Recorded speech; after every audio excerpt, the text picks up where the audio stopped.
Alright everybody, a man who needs no introduction, but I'm going to introduce him anyways. This is the immortal Natakue. So we're just going to be off and running here.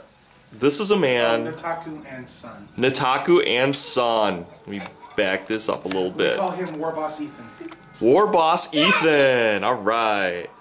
Okay, how did you get started in your gaming interests or hobby? Well, my pants are vibrating right now. Hold on. I'm gonna just leave that one alone. It's the wife. Yes, dear. It's my username. It's Natakue.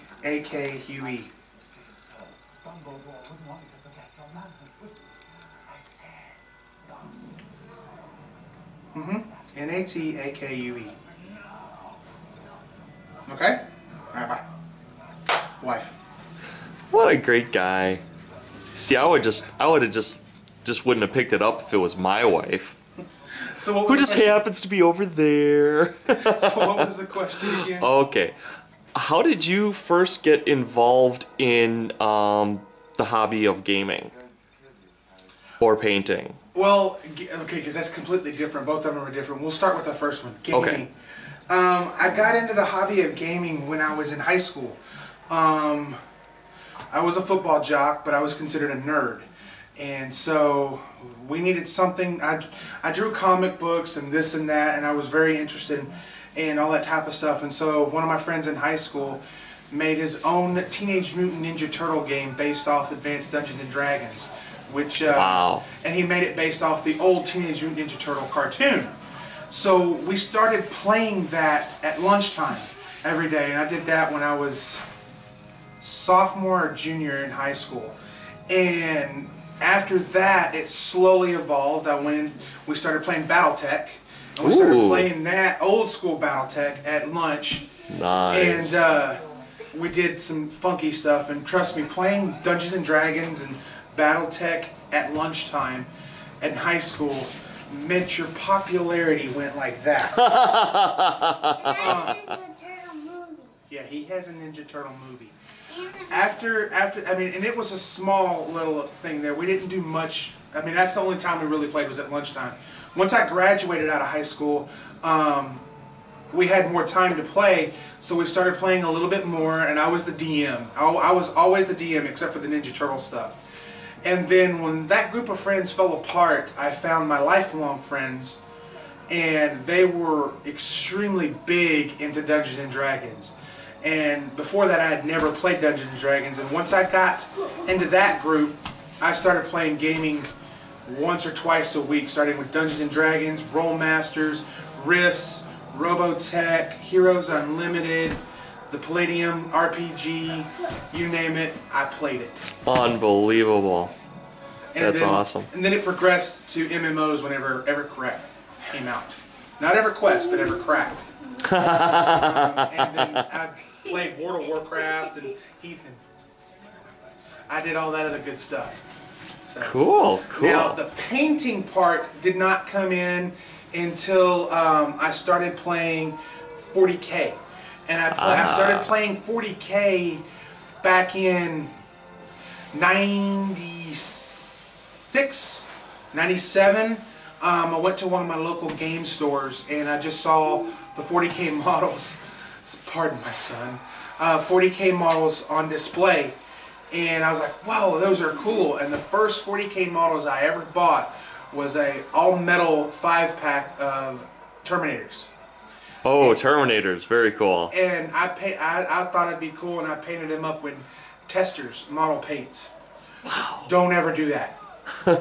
Why? That's the worst paints you could possibly paint anything.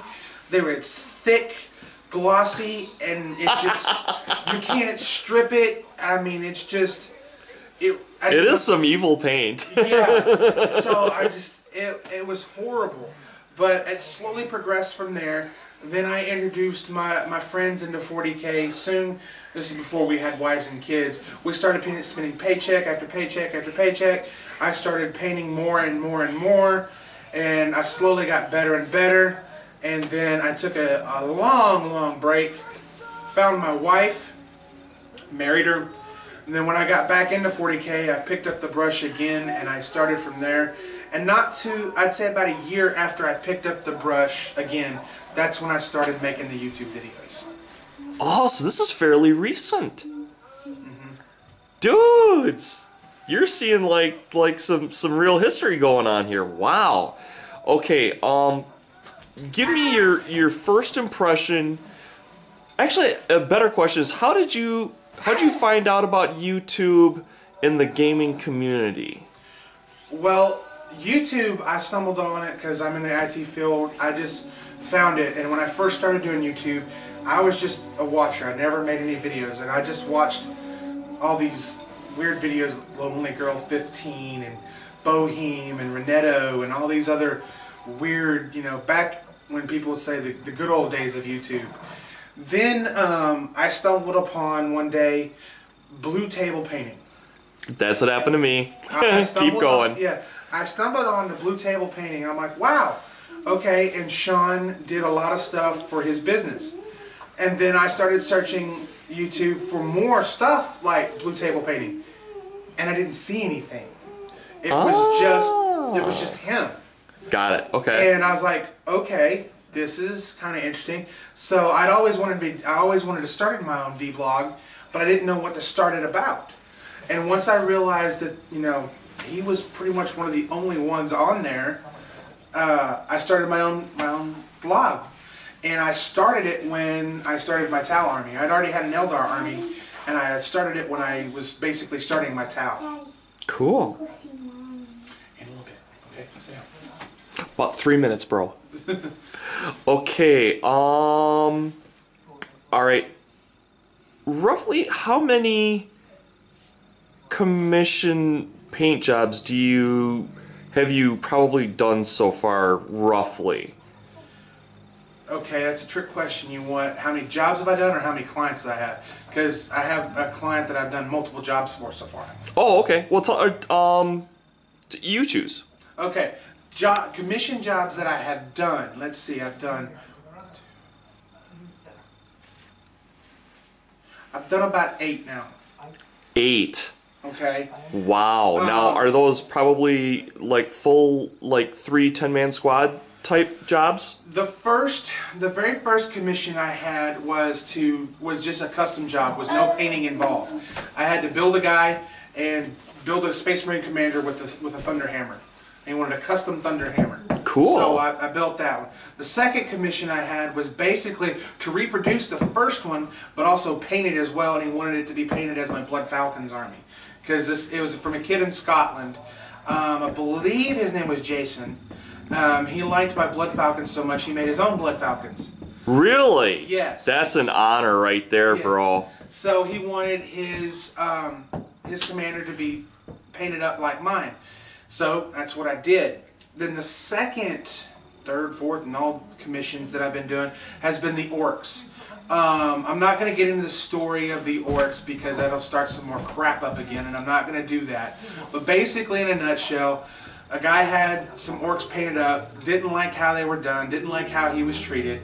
So he sent me a picture of how he wanted them to look and asked me if I could, you know, duplicate it. And I told him not only could I duplicate it, but I could make it look better. That's awesome. So, and I charged him $5, which he set my prices. I charged $5 a mini. And so he sent me the first set of 10. And it was those first set of orcs. I painted them up Bad Moon style, which you guys have probably all seen. Yep. And then he sent me the second batch. I've painted those up, which you guys probably have seen as well. One of which I've done my how-to videos on. With the War Boss as well, that I entered in the mini Wargaming painting contest. I remember seeing that bad boy. Yeah. Now he sent me his third batch of 10, which also includes a Forge World War Boss on the bike. That is awesome. That he wants me to paint. Not only is that, but I'm also doing Dormicons Tron Templars. I don't know if any of you guys have seen that. He pretty much gave me the same contest, not a contest, but incentive, basically saying, hey, such and such has painted these up. They look really good. Can you do it better? And I said, yes, I can. So that is a artist right there, man. So he sent me his batch of 10, and y'all have seen previews of what I've done, and to my opinion, I think they're better, but I'll save that for Dormicon himself. And then I've got and I did the Blood Bowl team, the Wood Elf football team, and I did those. And then I also I'm working on a Lord of the Rings figure. Very cool. We're going to wind this one down, and we'll probably keep going because this is just oh so cool.